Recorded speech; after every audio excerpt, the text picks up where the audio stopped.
Hello, ladies and gentlemen. Welcome to the wonderful Channel 23 and the Faces of Carlsbad.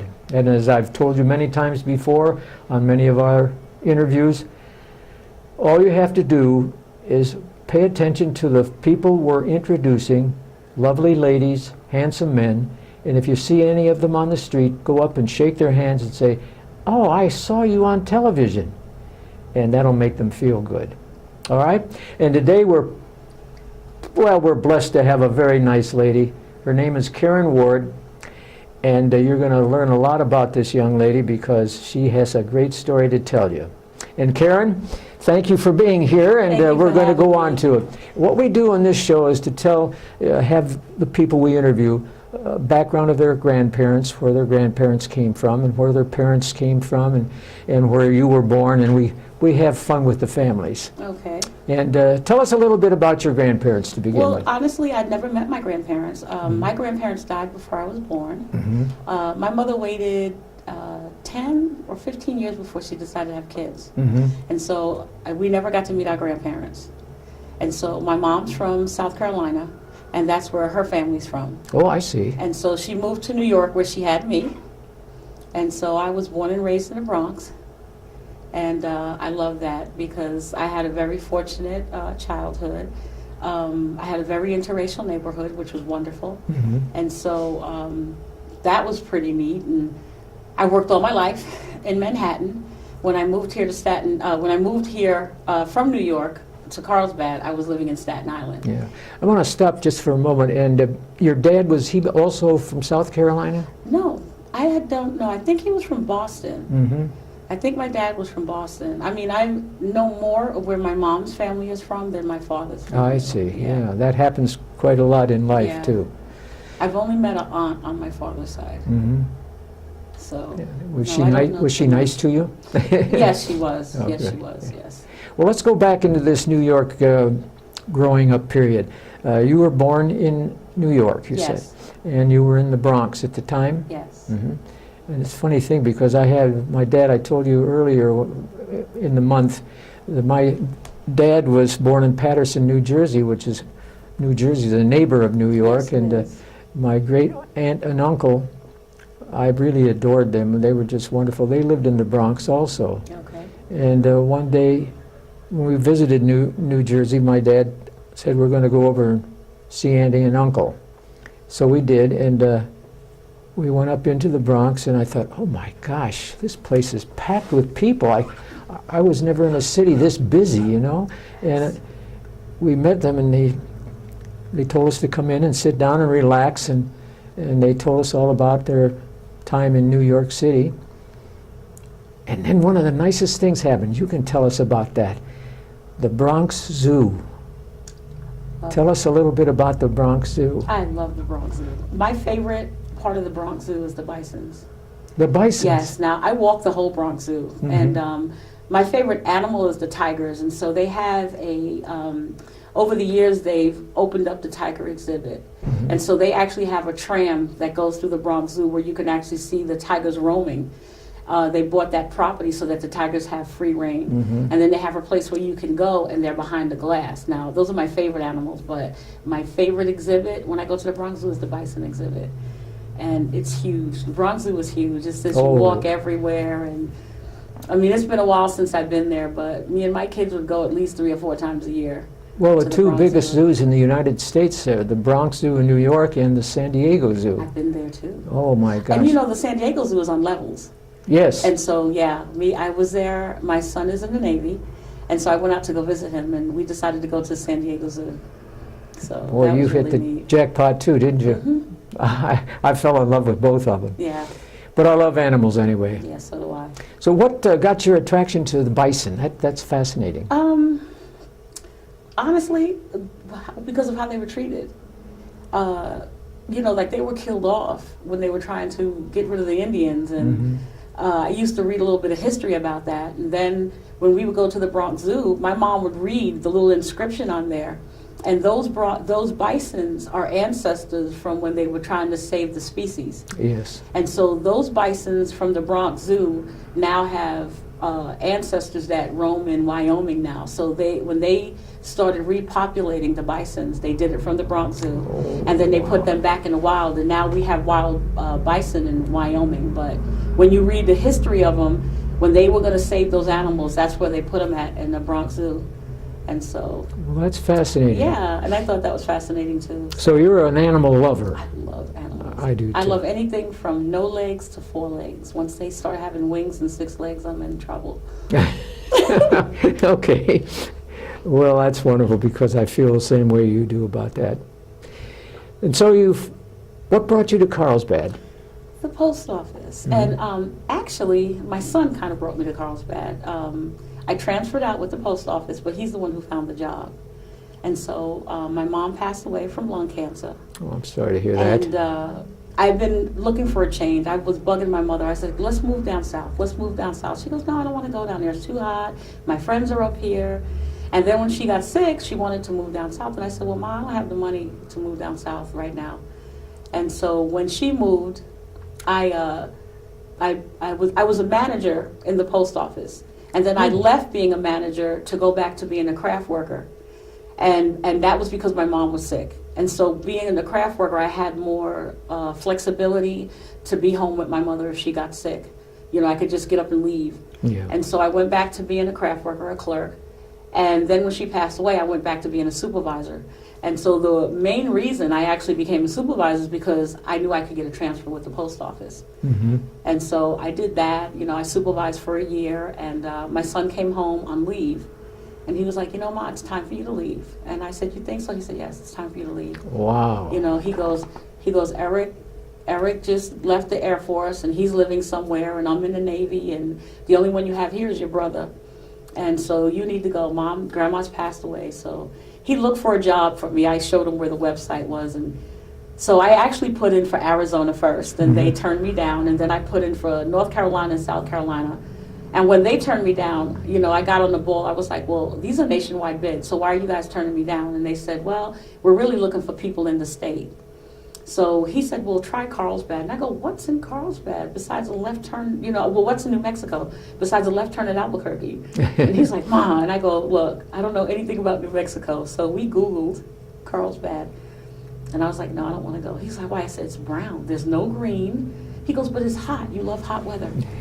And it's right next door to Arizona. So I said, okay. And I put the application in, and out of 18 applicants, I believe it was, she chose me. And so she said that there were 2 applicants more qualified than me, but she said every applicant I spoke to, all they talked about was retiring. And you were the only one who didn't talk about retiring. And she said, I don't want to hire somebody for them to retire and I have to do this all over again. Yeah, yeah. So I said, okay. And she said, if you're willing to learn the carrier side, you have the job. And I said, sure. So I've been out here ever since.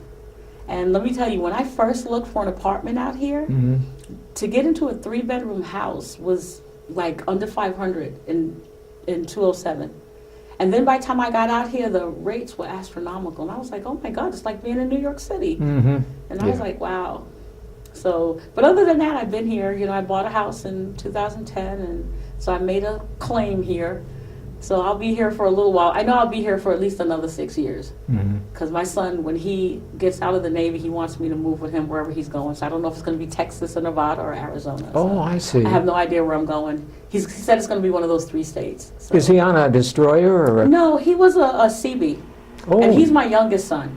So I have 5 children. I have 3 stepdaughters and 2 sons. And so I still have 2 stepdaughters in New York. And I have a son in Georgia. And then my youngest son and my youngest stepdaughter are in California. But he's getting ready to go to the East Coast because he's doing new training. So he re-enlisted. I see. Yeah. Yeah. Well, he re-enlisted. Yeah, he re-enlisted. And so he's going to have another job. I don't know what it is, but so he has to go for 6 years because I believe it's 2 years of training. Right. And then 4 years of the active duty, but it's all included. So. How many years has he been in the Navy now? 10 years. Mhm. So when he finishes this 6, it'll be 16, and I just encouraged him to say another 4. And might as well just do the whole 20, Yeah. you know, and retire. from Oh, the Navy. absolutely. That's wonderful. And you know what's funny? I said, you pick 2 jobs in the Navy that's on land, Yes. right? It's 'Cause amazing. most Navy jobs are out Yeah. to sea, so, or on a ship. Yeah, that's Yeah. right. Well, I was in the Navy Reserve for 7 years, and here in Carlsbad, and we would meet once a month Okay. for all-day training, and then once a year, they'd ship us to West Coast, San Diego, Okay. or Norfolk, Virginia. Right. And I've said this before, I was in 3 destroyers in San Diego, so 6 destroyers in San Diego, Okay. and then 1 in Norfolk, and that was the Steinecker.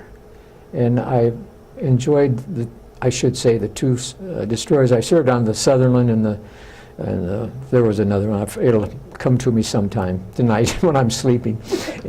But the one in Norfolk was interesting, and it's your son might have enjoyed this too.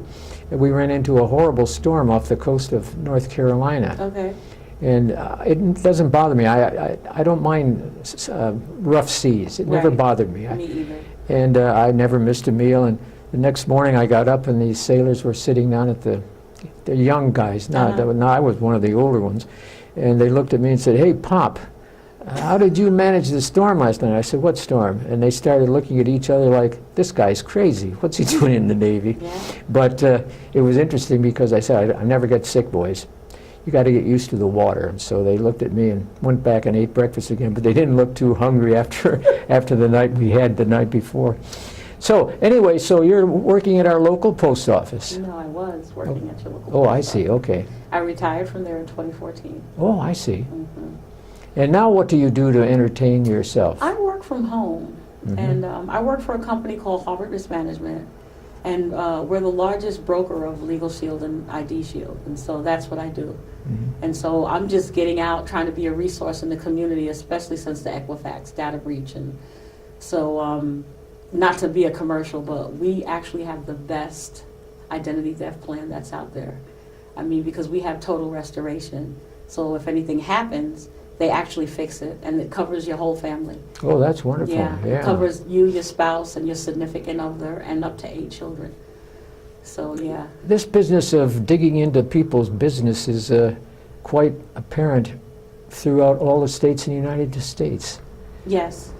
And how do these guys manage these thefts? And It's a cybercrime. I mean, they're hackers. They just get in and they know what to do. They know what to say. They trick you. That's the best that I can tell you. They'll tell you. You have some people, like before you used to get a virus in your computer and it would shut your computer down. mm-hmm. Now what they do is they'll call you up and tell you that there's somebody with a company and they're there to do a free checkup on your computer. And when you look at your phone, the telephone number looks legit because it'll have a name on there, but they have something called phone spoofing where they can actually make the call that you're receiving look like a legitimate phone call. And so you're looking at it and you're thinking, okay, well, this is a company, I've heard of them before, I'll let them into my computer. And what they'll do is once they get in, Gosh. all they got to do is fish around in there to get your information. And so lately, they don't have viruses that actually knock your computer down. They just get in there to where they can get into your information. So if you do your banking on computers, they can figure out what your password and your username is. If you have emails, just anything you use with a password and a username. Once they get in, they can get into all your business. And so that's how it's a cybercrime. That's the best I can tell you. They just have people that are so advanced and educated in what they're doing that they just get in and they do it. And people are so nonchalant about it because it's like out of sight, out of mind. Mm-hmm. So when the Equifax breach happened, everybody was on top of it because nobody wanted their information compromised. Yes. But it's like if you don't hear about it, it's out of sight, out of mind. And, like 1 out of every 2 Americans have been compromised. And the point that I try to get across is that the Equifax breach it's devastating because they got a hold of your name, your address, your social security, your driver's license. So it's an identity theft crime, not a credit crime. Yes. Because with a credit card, you can just replace a credit card. But you can't replace your name, your date of birth, your social, your driver's license. Those things you can't replace. And once they get that information, they can use it. They can sell it on the black market. And so once they sell it to one person, let's say if they sell it to 20 people, and then the people they sell it to sell it. So now your information is spiderwebbing out there. You know, it's like it's just going in different areas, and so. Is that why I'm getting letters from different companies? All they want me to do is send $25 for this particular fund, or $25 for that particular fund, and I'm wondering, how did they get my name? Well, usually if it's a .org, you know, usually a bunch of organizations get you because your name is on a list, and some people sell your name just so they can have your name and your address so that they can mail you stuff so that you can donate to their cause. And some of those things are legitimate, you know what I mean? Oh, yes, But, absolutely. You know, it's the ones that are not that you have to worry about. And like I said, usually it's they'll catch you on the phone, or they'll hack your Facebook or your Twitter or something like that. They can get in those ways. And, you know, Facebook to me is one. I got caught on Facebook because I got messaged by a friend, I thought. And what they did was they hacked her account.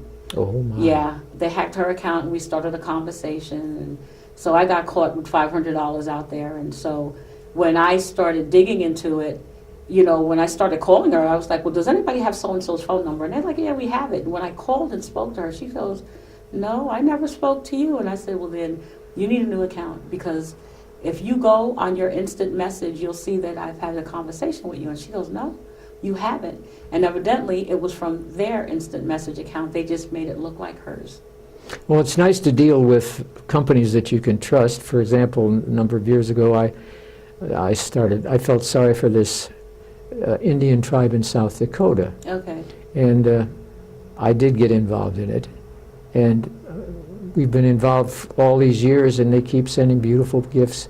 And I don't ask for them, but they send them, and they're free. Right. And they never ask for anything, but they just send thankful letters. And I got a beautiful Christmas card from them already. And so there are companies out there, there are tribes out there, Right. there are hospitals out there that are honest. Right. And but you have to watch out for those other ones. Right. And the best thing I could tell you to do is if you get, okay, if somebody calls you on the phone, a legitimate bank or company, and they ask for information, the best thing I could tell you to say is, I no longer give out information over the phone because of, you know, the identity crisis, because of the Equifax breach.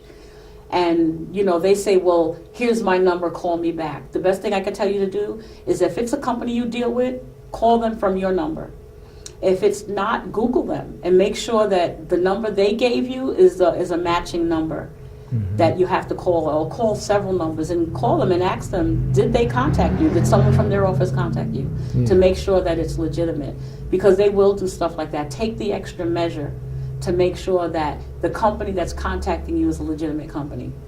And the other thing, if they do it on Facebook, you can Google them, and then once you pull up their site, usually they have social media buttons. So you could just hit the button to see if what you're looking at and what they have is the exact same thing, or do they match? If they're different, then you know right there that, you know, the people that contacted you were criminals, the best I can tell you. What got you so intrigued in this business? This is fascinating. Well, honestly, I was a member. And so I got it because I'm always worried about my credit. You know, so that's what really got me into it, is that I'm always worried about my credit. Right. And then, you know, it became a matter of my identity. And I'm thinking, I have enough problems without someone messing with my identity. And so as I got into it and I got into the training, I was like, wow, you know, Secret Service says that identity theft, well, the FTC says the identity theft has been a consecutive crime for 15 years.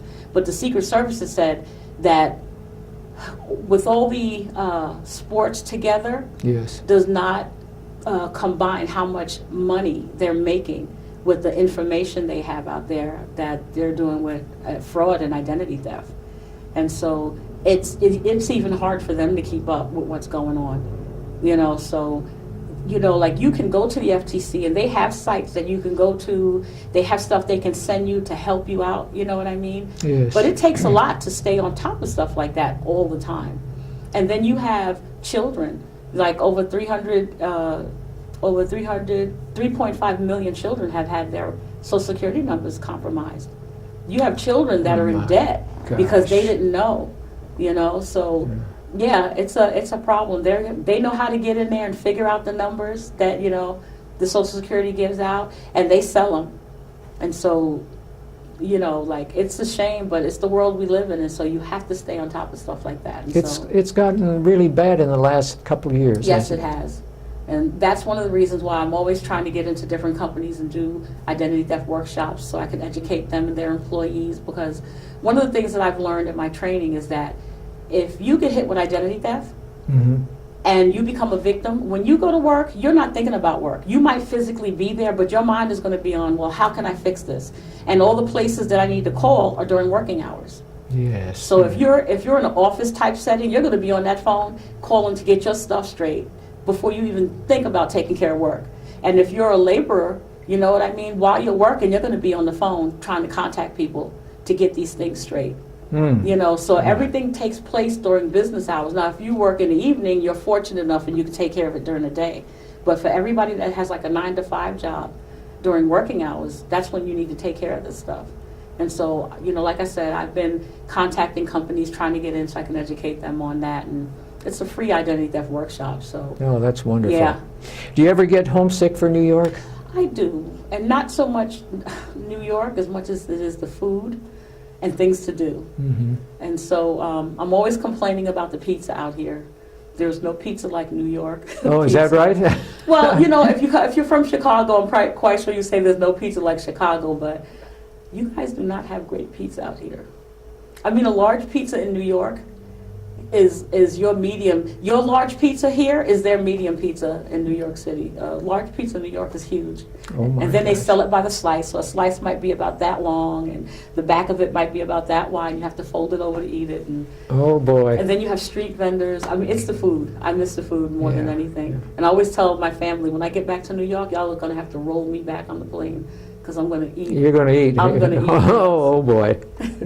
And every time I go, I'm a tourist whenever I go now. Mhm. So I hit all the museums, just different places. Anything that's new, I go. Try to see a show when I go. So Oh, that's wonderful. Yeah. Well, what got you interested in this business of technicalities that you're running into now? Well, honestly, I needed something extra to do because when I got my pension, I was looking at my pension check and I was like, I'm not going to be able to live off of this. Mhm. And so I started getting into network marketing. And so I was in a couple of other network marketing businesses, and it's not that they didn't have great products, they did, but you had to recruit in order to make money, and not everybody wants to do that. Yeah. And then you had to buy hundreds of dollars of product, whether you used it or not, to stay I would say a representative. But when I got into this company, to be vested in the company, you only needed a membership. And so the membership was only $40 a month, and so for a little more than $1 a day, I had peace of mind, and I was protected. So I had a lawyer, at the click of a button, and I had my identity protected every day. And so I got the membership first. And so I used it, and so I was telling people about it, and they was like, well, you need to, you could sell this stuff. And I said, no, I didn't. And so I got into it, and I was like, okay. And so the commissions are absolutely wonderful because whether you sell it or recruit, you can make money. So I started doing that, and so I've only been in profit since I've been here. Now, I'm not where I would like to be yet in the business, but You're making progress. yeah, I'm making progress. And, Yeah. I always tell everybody, I said, I'm Carlsbad newest entrepreneur, and I plan on being a millionaire one day in the next couple of years. And they're like, seriously? I go, yeah. I said, because no one has the products we have, and it's not that there are not other people out there that have it, but when you compare what we have to other people, there's nobody else swimming in our pond, especially at the rate that we have and what we offer. Yeah. Like we have very few extra costs, and that's only if it's a pre-existing condition, but everything else is covered. So you have some plans that you become a member, but they charge you for every little thing. Yeah. We don't. You become a member, and all this is included in your membership. So if Mr. Lutman and I run out of money in the future, we could come by and you'd help us? If I have it, sure. Oh, that's wonderful. Because I've never met a millionaire before, and I'm looking Well, forward I'm to... your first. I'm I'm gonna be saying the- it out loud. Oh, I'm going to be a millionaire one day soon. So what do you do to relax? go to church. I like to walk. I like exercising. So I do line dancing. I never knew line dancing was so much fun. I do line dancing. I like to go work out. I've been learning how to sew. Oh, And, basically just hang out with my friends, more or less. now you mentioned that you relax with some dogs. Tell me Yes. about the dogs. I have 3 dogs, my babies. My first dog that I have is my medium-sized dog. He's a brown, a chocolate brown, Weimaraner chocolate lab. Weimaraner. So he looks just like a Weimaraner, only he's a chocolate lab with gold eyes. And he's Choi. That's my first one. And then the second one I saved from the pound. And he's a Great Dane lab. And his name is Jin. And he's all black. And he has white underneath his paws, but you can't see it. Yeah. And then the one that rules the roost is little Miss Deja. She is a Chiweenie, I guess. A little brown Chiweenie. She's about 9 pounds. And so she rules the roost. Oh, is that right? Oh, The little yes. one rules the roost. Yeah, these are my 4-legged children because all my children are grown. And so they're my 4-legged babies. And everyone tells me how spoiled they are, and they are. And I can't help that. They're just my babies. And So you keep pretty busy with the dogs. yeah, I do. And so one of my good friends watched them for me while I went to Tennessee this past weekend. And so, like if it wasn't for her, I really wouldn't be able to travel when I go places. But Oh, it's nice to have friends like that. yes, who are you it telling me? really She is. is just wonderful. I just love her to death. Oh, yeah. that's wonderful. So I wonder why that little one got the control of the other 2. That's amazing. I think that's a Chihuahua thing. I just think little dogs have to act like big dogs. And she's my noisemaker. Oh, she's the Yeah, noise she's the maker. noisemaker, and she roughs them up. She bosses them around, and if they take something from her, she will let you know that they have something, and she won't quit until she gets it. But yeah, I think it's a small dog. Is she the one who sleeps with you? Yes. Yes. Oh, that's amazing. Well, How- actually, they all do. At some point, they will all get in my bed. But I give my dogs a bath once a week, and then I rinse them off. If they're outside too long, I rinse them off. And so my dogs are used to getting baths. Yeah. So, and I don't mean I don't soap them up because I don't want to dry out their skin, but I will hose them off and rinse them off and whatnot. So, because they get in my bed, they get on my furniture. But like I said, it's just me and the dog. So, Well, they love you. yes, they do. Yeah, I love that them. is wonderful. So, well, you're an animal lover, Yes, as you I said am. before, and so am I. So anyway, Karen, I wanted to thank you so much for being our Thank guest. It's you. been a real pleasure just Thank you having you so around much. here. And you really kept the conversation going. I like that, Thank you. Thank you. because I sometimes forget what I'm talking about. That's But you okay. kept me on the right track. So on behalf of Channel 23, ladies and gentlemen, and the faces of Carlsbad, we want to wish you lots of luck, goodbye, and take care of yourself. And if you run into a problem, just give Karen a call. Yes, please. She's available. So anyway, Karen, we have to shake hands. And